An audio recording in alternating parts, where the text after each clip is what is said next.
সর্ষে ইলিশ হোক বা শুধু ইলিশ মাছ ভাজা, দুর্গাপুজোর মধ্যে একদিন ইলিশ মাছের পদ চাই প্রতিটি বাঙালির। ইতিমধ্যে উত্তরবঙ্গের জেলায় প্রবেশ করেছে বাংলাদেশের ইলিশ। দাম আকাশ ছোঁয়া হলেও ইলিশ মাছ কিনছেন ক্রেতারা।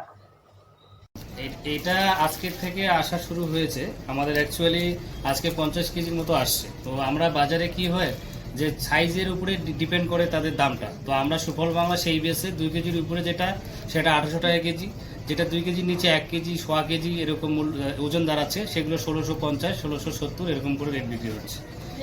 তবে দামটা আমাদের ফিক্স হচ্ছে না এই কারণে সাধারণ মানুষকে বলাতে চাই যে যেহেতু ওজনের ভিত্তিতে দামটা ভ্যারি করে বা ভালো হয়, সেই ক্ষেত্রে দামটা একটু 1650 থেকে স্টার্ট আছে 1800 টাকা অবধি। আলিপুরদুয়ার জেলার বিভিন্ন বাজারে মিলছে পদ্মার ইলিশ। আলিপুরদুয়ার সুফল বাংলা স্টলে মিলছে বাংলাদেশি ইলিশ। ইতিমধ্যে শহরে প্রবেশ করেছে 50 কেজি বাংলাদেশি ইলিশ। বাংলাদেশি ইলিশের অতুলনীয় স্বাদ নিতে রীতিমতো ভিড় দেখা গিয়েছে সুফল বাংলার স্টলে। বাইরের বাজারগুলিতে 1 কেজি ইলিশ বিক্রি হচ্ছে 800 টাকা কেজি দরে। সুফল বাংলা স্টলে এই মাছ পাওয়া যাচ্ছে 1500 থেকে 1600 টাকায়। ইলিশ মাছের স্বাদ ও গন্ধ বজায় রাখার জন্য সেগুলোকে প্লাস্টিকে মুড়িয়ে রাখছেন বিক্রেতারা।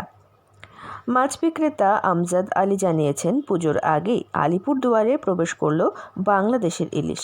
এই ইলিশ মাছ খেতে বেশি পছন্দ করেন বাঙালিরা। তাদের চাহিদার কথা মাথায় রেখেই এসেছে পদ্মার ইলিশ। এমনিতেও বাজারে অনেক দিন আগের থেকেই পাওয়া যাচ্ছে ইলিশ, সেটি বাংলাদেশের ইলিশ ছিল না। ডায়মন্ড হারবার থেকে নিয়ে আসা হচ্ছিল ইলিশগুলি। এই প্রথম আলিপুরদুয়ারে এলো বাংলাদেশের ইলিশ।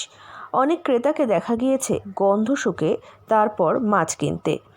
মাছের দাম আকাশ ছোঁয়া, তাই ক্রেতারা অনেক সময় করছেন 2 জন ক্রেতা একসঙ্গে একটি মাছ ভাগ করে নিয়ে যাচ্ছেন। আলিপুরদুয়ার থেকে অনন্যাদের রিপোর্ট, লোকাল 18 বাংলা।